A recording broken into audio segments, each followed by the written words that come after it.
これでやっと無能な役立たずが消えるな。邪魔者がいなくなってせいせいするよ。ははははは。長年ホテルマンとして働いてきた俺に首を言い渡し、専務は気分が良さそうに高笑いを響かせる。専務は社長の片腕として働く俺が目障りで仕方ないのだ。長年職場に居座り、ろくに働きもしない社員は老害でしかない。老いぼれの年寄りにはみんな辞めてもらった。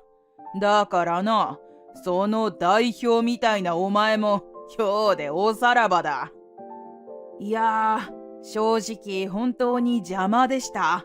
社長のお気に入りだかなんだか知りませんが、この男はいつも社長とこそこそと話していて目障りでしかありません。かつて俺の元働いていた部下までも専務と一緒になって笑っている。専務が自分の腹心の部下を使い、俺の行動をスパイのように探らせていたことには気づいていたが、それでも一緒に働いてきた仲間だと思っていた。こうもあからさまな態度を取られるときついものがある。我が物顔で好き放題する専務と、専務の顔色ばかり見てお客様をないがしろにする取り巻きたち。そんな彼らがはびこり、ここはもう老舗の高級ホテルとは言えない場所だ。こんなところで働くのは俺のホテルマンとしてのプライドが許さない。俺は退職を受け入れ、一礼して部屋を立ち去った。俺の名前は坂本昌司。俺はこの地域ではトップクラスとされる老舗ホテルで長年働いている。現在、俺の配属はフロントだが、俺はこのホテルで社長の片腕とも呼ばれていて、フロント業務だけではなく、社長と一緒に仕事をすることも多い。だがそんな俺も仕事が何もかも順調というわけではない。おい、そろそろ VIP のお客様がご到着だ。そんな書類は後回しにしてさっさと支度をしろ。まったく、お前は無能で役立たずだな。村田専務はこうして俺と顔を合わせるたびにネチネチと嫌味を言ってくる。村田専務は社長と二人三脚でこのホテルの経営をリードしてきた、いわば現在のホテルの土台を作り上げた功労者である。しかしながら、だんだんと社長の方針に反発するようになり、今では村田専務と社長の間には隙間風が吹いている。うちの社長は幅広い人脈を持ち、ホテル経営の手腕は素晴らしいもので、俺はそんな社長を尊敬しているし、一緒に仕事をすることは誇りでもある。そして俺はこのホテルで30年以上働き、社長から長年の仕事ぶりを認められ、厚い信頼も寄せてもらえている。村田専務はそんな今の俺をどうしても気に入らないらしい。お前は社長のお気に入りだからといっていい気になっているとこの俺が許さないぞ。俺はこの業界では社長より数段上なわけでだな。村田専務、このフロントでそのようなお話はどうかと。俺はホテルの玄関口に視線を向け、村田専務に目で合図をした。ここはホテルのフロントで、今はお客様の姿はないものの、死後など慎むべき場所で、当然社員同士で争うようなことなどあってはならない。そんなことは村田専務もよくよく承知のはずだ。お前、俺に逆らうとろくなことにならないぞ。村田専務は俺を睨みつけ、耳元でそう囁くと、フロントから立ち去っていった。村田専務の嫌味は腹立たしいものだったが、俺はホテルの仕事が好きで、働いていればすぐに嫌なことなど忘れることができる。こんな時はやはり働くのが一番で、俺はすぐに気持ちを切り替え仕事に戻った。ある日、社長がフロントにやってきた。最近は海外のお客様もまた増えてきたな。フロントは大丈夫か？急に外国のお客様がいらっしゃるようになりましたので、スーツケースなどが増えて対応が遅れることもあります。そうか。では村田に対応するように言っておくから彼と相談してくれ。これからまだまだ忙しくなる。坂本くん、頼んだぞ。社長は俺に笑顔を見せると、今度はドアスタッフの方に向かっていった。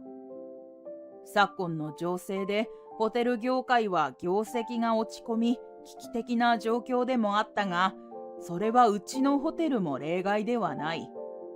ホテルの部屋もレストランも閉鎖せざるを得ない日もあり、俺たちは苦しい思いをしてきたが、昨年あたりから状況は落ち着き、だいぶお客様も戻ってきて嬉しい悲鳴を上げている。社長はどんな状況の時にもこうして日々現場に足を運んでは声をかけてくれていて、社員たちの支えにもなっていた。だが社長は何かといえば村田に頼んでおくと言って村田専務の名前を出す。二人の仲は昔のようにはいかないのだろうが、やはり社長は長く一緒に働いてきた村田専務を頼りにしていて重用しているのだ。それなのに村田専務は何が気に入らないのか。雑用ばかり押し付ける。俺は社長より有能。などとことあるごとに触れ回り、自分の意見に賛同する社員を集めて派閥のようなものを作っている。最近は社員たちもいつの間にか社長派、専務派と分かれてしまっているような状態で、ホテル内にも暗い影を落としていた。そして村田専務は自分の腹心の部下をフロントに配属して、俺や社長の動向をスパイのように探ろうとしている。社長はよくフロントに来ますね。今日も2回目ですか？ああ、フロントはホテルの顔だからな。いろいろ心配して来てくれているんだ。君も何か困っていれば相談するといい。俺は最近フロントに配属になったスタッフに説明をした。彼はお客様のいない時間や休憩時間にいろいろと質問をしてくる。坂本さんと社長は釣りがお好きで、よく2人でお出かけになるそうですね。そうなんだが、最近はなかなか行けていないんだ。そうだ、君は釣りは好きか？今度一緒に行かないか？いえ、私は釣りはあまり。探りを入れているようなこの男に、俺は反対に誘いをかけてみると、困ったように返事を濁してきた。彼が村田専務のスパイだとしたら、俺と一緒に釣りに行くようなことがあれば、社長派に取り込まれたと思われ、村田専務に顔向けができないだろう。以前から村田専務の取り巻きのようなこの男は、後々村田専務に報告するために、逐一社長や俺の行動に目を光らせている。村田専務はホテル内の人事にも関係しているから、フロントだけではなく、自分の派閥の社員たちをさまざまな部署に送り込んでいると、もっぱらの噂だ。確かに、俺は社長に近い人間で、社長派と言われているが、特にそんなことを決めているわけではない。だから、俺は何を聞かれても、探られたとしても構わないが、こんなギスギスした状況では仕事がやりにくいというのが本音だ。派閥など面倒なだけでなくなればいいと思っているし、社長も争いを好む人ではないので、きっと同じ考えだろそれでも俺はいかなる状況でもこの制服を着たらホテルに来てくださるお客様のためにも精力的に仕事をしていくと決めている。社長が倒れました。すぐに来てください。ある朝、鬼気迫る社員の声でフロントに連絡が入った。その電話は社長室からで、急いで社長室に向かったが、俺の心臓がバクバクとなり、体が熱くなるのが分かった。一体社長はどうしたというのだろう。社長、大丈夫ですか？社長、しっかりしてください。社長室にはすでに人が集まり騒然としていて、みんなが心配そうに社長を見守っている。見れば社長は床に倒れ込んでいて意識がないようだ。救急車を呼んでいます。社長、動かないでください。先ほど出勤されて少し疲れたから部屋で休むと言われた後、急に倒れて。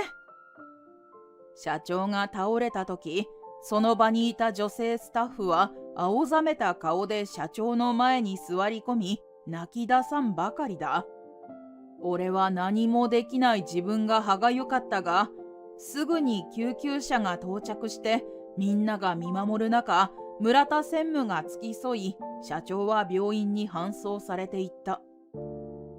俺たちはすぐに持ち場に戻り、いつも通りに仕事するうちに、いつの間にか時間だけは過ぎていく。社長は処置が終わり、ICU に入った。しばらくは入院が必要で、面会も家族のみだ。村田専務からホテルに連絡が入ったのは、夕方になってからでみんな待ちかねていた。すぐに病院に搬送されたことが良かったそうで、社長は命に別状はないそうだ。しかし、今現在は話ができる状態ではなく、しばらくは安静が必要だそうで、やはり予断は許さない状況なのだろう。このところ、お客様が増えて忙しくなってきたのはいいが、社長も仕事が立て込み、疲れが溜まっていたのかもしれない。社長に無理をさせてしまったのかと思い、それに気づけなかったことが申し訳なかった。まだ安心できないものの、社長は治療を受け、ご家族も到着したと聞き、俺は少しほっとして帰宅した。そして翌朝、俺たち社員は村田専務から社長室に集められた。社長が倒れて、このホテルは終わりなのか？一体俺たちはどうなるんだ？村田専務が何か考えているだろうが、あの人に社長の代わりは務まらないだろう。村田専務を待つ間、社長派の社員たちは今後のことを案じて、みんな不安げに小声で話している。そんな中、村田専務の取り巻きたちは奥で固まり、何やらひそひそと耳打ちをしながら、俺たちを見てニヤニヤと笑っている。こんな状況で笑えるとはいい気なもので、社長派と専務派との溝を思い知らされた。そして村田専務が遅れて部屋に入ってきた。昨日社長が入院したことは知っていると思うが、復帰は絶望的だ。これからはナンバー2だった俺が社長代理としてこのホテルの経営をしていく。みんなも協力してくれ。村田専務は社員たちの前でそう宣言し、その目は俺を睨みつけているが、それは社長の片腕とも言われていた俺への当てつけだろう。社長派の社員たちは顔を曇らせうつむいているが、村田専務の取り巻きたちからは拍手が起こった。待ってください。昨日社長は命に別状はないと聞きました。それなのに社長の復帰は絶望的とは、病状はあまり思わしくないのでしょうか。社長は ICU に入っているんだ。そう簡単に病院から出られるわけがないだろう。とにかくこれからは俺の指示に従ってもらう。今日から俺が社長代理だ。わかったな。村田専務は有無を言わせないとばかりに俺に鋭い視線を向け圧力をかけてきた。状況がよくわからずすぐにでも病院に駆けつけたいが、行ったところでしばらくは家族以外面会謝絶で、俺にできるのは回復を祈ることぐらいだ。さあみんな仕事に戻ってくれ。今日も一日頼んだぞ。村田専務は大声で俺たちにそう言うと、おもむろに社長の椅子に座ってしまった。それからというもの、村田専務はホテル内で我が物顔の行動をするようになる。坂本、ここはもういいから、お前は地下の倉庫を片付けておけ。村田専務が俺の顔を見るなり冷たく言い放つ。村田専務が社長代理をすると宣言して数日後から、俺へのあからさまな仕打ちは始まった。フロントにやってきては俺に雑用を押し付けるようになったのだ。地下の備蓄倉庫でしたら先月社長と確認済みです。特に手を入れる必要はないかと。お前、社長代理の俺に口答えするのか？いいからさっさと行け。お前の仕事はこいつに任せるから気にするな。倉庫にはホコリが溜まっている。よく掃除しておけ。そうだ、村田専務はもうすぐ社長になる人だ。言う通りにした方が身のためだぞ。もう社長はいないんだ。早く行け。村田専務たちは俺を見下したようにヘラヘラと笑っているが、ここで何を言っても仕方がない。俺は何も言わずにフロントを立ち去った。村田専務はこうして俺を毎日人目のつかない場所に追いやり、俺の今までの仕事は村田専務の腹心の部下たちのものになっていった。さらに村田専務は取り巻きたちを引き連れて、視察や出張だと言ってホテルの金で遊びほうけるようにもなり、やりたい放題を繰り返していく。おい、知っているか？村田専務たちはホテルの金でゴルフや温泉に行ってうまいものを食べているそうだ。ひどい話だな。ああ、聞いたよ。その上、そんなもの経費にならないと突っぱねた経理の社員が突然グループ会社に異動になったんだろう。怖くて何も言えないよ。村田専務たちのとんでもない行動は社員たちの間で噂になり、すぐに広まっていった。しかしそれは噂話にとどまらず、実際に社長派と言われる人間の突然の降格や畑違いの部署への異動などが相次いだ。聞いてみると、それらは村田専務たちの理不尽な命令を断ったり、横暴な言動を忠告した直後のことだったそうだ。そんなことが続き、村田専務たちの言動にはみんな目をつぶるしかなくなり、社内の雰囲気はより一層不穏なものになっていった。しかしその後も村田専務は次々と身勝手な指示を出し続ける。今度から経営改革を行っていく。まずは人事の若返りが必要だ。村田専務は早期退職を断行し、年配の社員が一人また一人と会社を去っていくが、それは社長派ともいえる俺と同じ社長に近い社員ばかりがターゲットになった。俺は突然退職するという同期の社員を呼び出した。お前、このホテルを辞めるというのは本当か？ああ、村田専務から早期退職を迫られてな。一度は断ったが、退職金を上乗せするからと押し切られて。同期の社員が言うには、退職金はスズメの涙、上乗せなども微々たるもので、ほとんどクビにされたも同然だそうだ。そんなことは許されない。俺が村田専務に交渉する。ありがとう、坂本。だがもういいんだよ。社長がいないこのホテルはもう終わりだ。あんな村田専務の顔色を伺いながら仕事をするのはもううんざりだ。謝るな。退職を断ることもできる。まだ社長が復帰しないと決まったわけじゃない。俺は必死で同期の社員を説得した。本当にいいんだ。みんな辞めてしまったし、俺も辞めることになって帰ってすっきりしたよ。俺は村田専務のあまりの横暴さにいきり立ったが、同期の社員は寂しそうに笑うと仕事に戻っていった。社長のいないこのホテルは本当にもう終わりなのだろうか。俺に何かできることはないのかと毎日考え続けた。坂本さん、専務がお呼びです。急いで社長室に行ってください。ある日俺は出勤してすぐに村田専務に呼び出された。いよいよ俺がクビになる時が来たのか。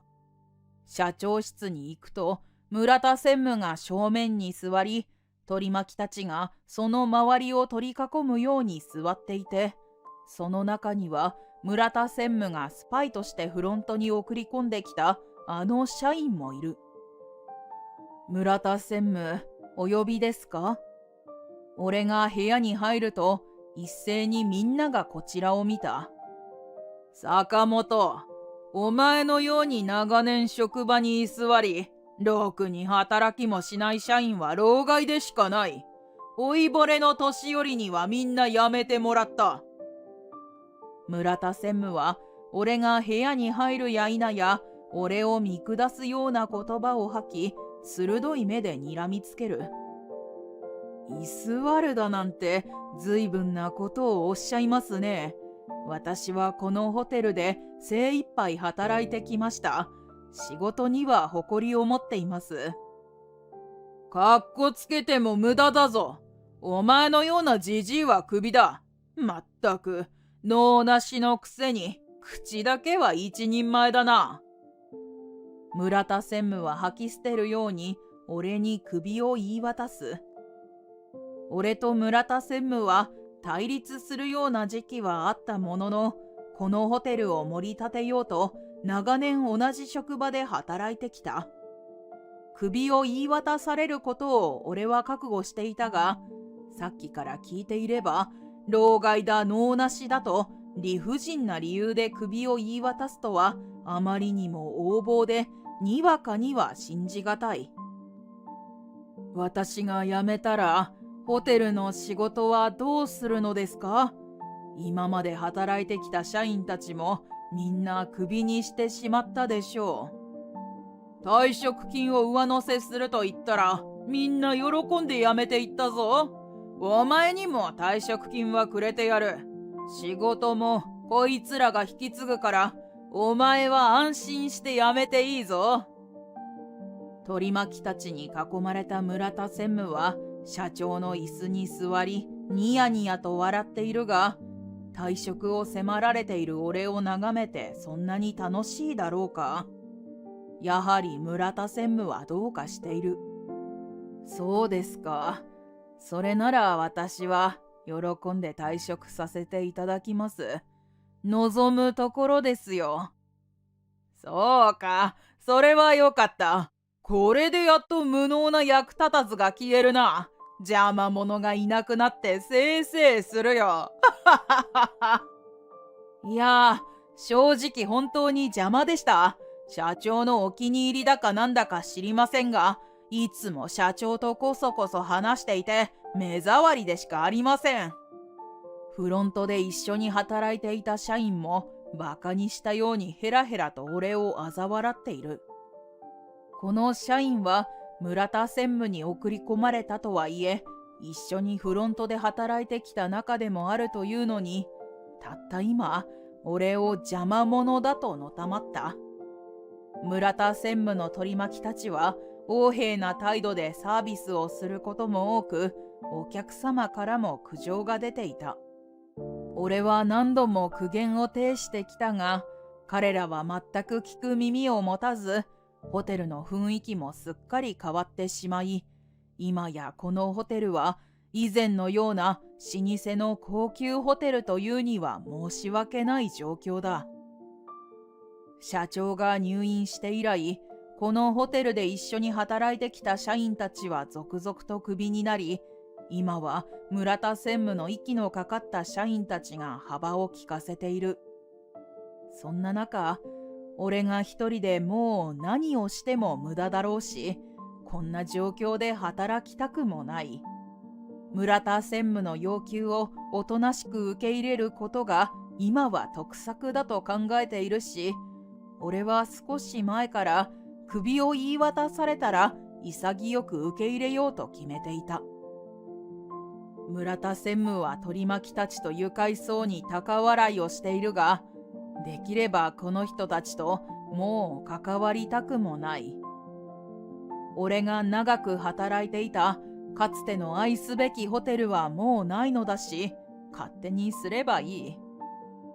俺は一礼して部屋を立ち去ろうとした。しかしその時、社長室のドアが勢いよく開いた。社長？村田専務が少し裏返った声を上げ驚いた。社長室に入ってきたのは入院していたはずの社長その人である。社長はすっかり顔色も良くなり、足取りもしっかりしていた。社長、一体どうしてこちらに？病院は？村田専務は入院しているはずの社長の突然の登場に唖然として大きく目を見開き、その顔はみるみると青ざめていく。村田、お前は随分と勝手なことをしているようだな。お前にホテルの経営を任せるとは俺は一言も言っていないぞ。いいえ、私は何も、ただ社長の入院中代理を務めたまでで。社長は村田専務を一括すると、つかつかと部屋の中に入ってきて村田専務の前に立ちはだかった。そこは私の席だ。お前はそこで何をしているんだ？本当に私は社長の留守をお預かりしたまでです。社長はもうお体はよろしいのですか？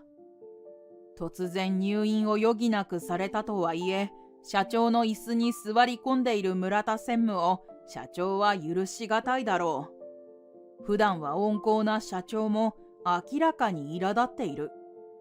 そんなことより、俺の入院中のお前たちのことは聞いているぞ。俺の社長復帰は絶望的？ふざけるな。俺はまだこのホテルで働いていく。いいな。これは社長の復帰宣言とも言えるが、社長の椅子に座っている村田専務は顔面蒼白だ。そんな二人のやりとりを俺はほっとして眺めた。社長に村田専務のことを報告したのは俺自身だ。社長が倒れて入院した後は面会謝絶とは聞いていたが、俺はいても立ってもいられずに病院に時間を見つけては通っていた。そうするうちに社長は少し前に一般病棟に移るまでの回復を果たしていた。社長はすごくホテルの状況が気になっていたようで、俺は詳しい報告を求められた。社長の体調を考えれば余計な心配をかけるべきではなかったのかもしれない。しかし社長は俺の顔色を見て何かあると察したようで、粘り強く話すように求めてきた。それで俺は耐えられず、ホテルの現状を洗いざらい報告したのだった。村田専務は社長が入院当日に ICU に入ったことをいいことに、勝手にもう仕事に復帰することもないと決めつけていたのだろう。その後は病院に足を運ぶこともなく、病状を確認することさえなかったようなので、社長の回復を知るはずもない。もっとも病状は良くなったとはいえ、社長が外出してホテルに来るとは思っていなかったので、急な登場には俺も驚いたのだが。村田、お前は一度も見舞いに来てくれなかったな。社長はそう言って呆れ顔で村田専務を睨んでいる。まあ、そんなことはいい。それよりお前たちは会社を混乱させ、お客様にも迷惑をかけた。ホテルに与えた損害は大きいぞ。その責任はしっかり取ってもらう。社長、そんな、私は本当に社長のおっしゃるようなことは損害だなんて。社長に叱責され、村田専務はおろおろとして言葉もしどろもどろだ。村田、お前は往生際が悪いぞ。すべてはこの坂本から聞いている。処分については追って連絡するから、それまでお前たちは自宅待機とする。わかったな。待ってください。本当に私は何も。お前たちは自宅待機だと言っているだろう。いいからもう、ここから出て行きなさい。社長がいつになく厳しい態度で大声を出すと、今まで食い下がっていた村田専務とその側近たちは観念したのだろうか、すごすごと社長室を出て行った。そのがっくりと肩を落とした姿は、さっきまで我が物顔でこの社長室でふんぞり返っていたものとは思えない。坂本くん、心配をかけて申し訳なかった。村田とも長年一緒にやってきたことを思い、専務として働いてもらっていたが、あいつも昔とは随分変わってしまった。社長は懐かしむような目をしているが、やはり村田専務とかつてはこのホテルを切り盛りをしてきたという思いがあるのだろう。そんな社長の思いを村田専務は裏切ったのだ。坂本くん、村田の処分で君の仕事も増えてしまうだろう。いつもすまない。実は今日も病院から外出許可をもらってきたんだ。少し仕事を片付けたら、私は病院に戻らなくては。そうでしたか。でも、仕事なら私がやりますので、社長はどうか病院にお戻りください。これからは無理をなさらず、何でも私に頼んでください。社長は俺に頭を下げたが、そんなことより社長の思ったより早い回復が俺は何より嬉しかった。社長はホテルでの現状を俺から聞いて、医師と相談し、すぐに病院に戻るという約束で外出許可が下りたそうだ。一般病棟に移り、病状はかなり良くなってはいたが、外出許可が下りるとは驚異の回復だ。社長が今日ここに来てくれたおかげで、俺は首を免れたが、また社長に無理をさせてしまい、本当に申し訳ない。社長はパソコンを持ち帰り、電話やメールで仕事の指示を出すことにして、タクシーで病院に戻っていった。村田専務たちの処分が発表となったのは、その1週間後のことだ。村田専務は平社員に降格、ベッドメイキングや清掃など、その他の雑務担当になり、取り巻きの部下たちは子会社へ左遷となった。ベッドメイキングや清掃はホテルマンの基本だ。村田には一からやり直してもらう。社長はそう言っていたし、村田専務の再起を考えていたのかもしれない。しかし村田専務は、そんな厳しい処分に耐えられなかったようで、自ら退職をして逃げ出してしまい、今はどうしているかわからない。俺は少しの間、病院から社長の指示をもらっていたが、その後社長は無事退院し、体調を見ながら社長業に復帰した。暖かくなったら、社長を久しぶりに釣りにでも誘ってみようと思う。解雇処分にされた社員たちにも一人一人連絡を取り、ホテルに戻ってもらった。村田専務と専務派と言われる社員たちもいなくなって、ホテルの混乱は収まり、徐々に社員たちは平穏を取り戻しつつある。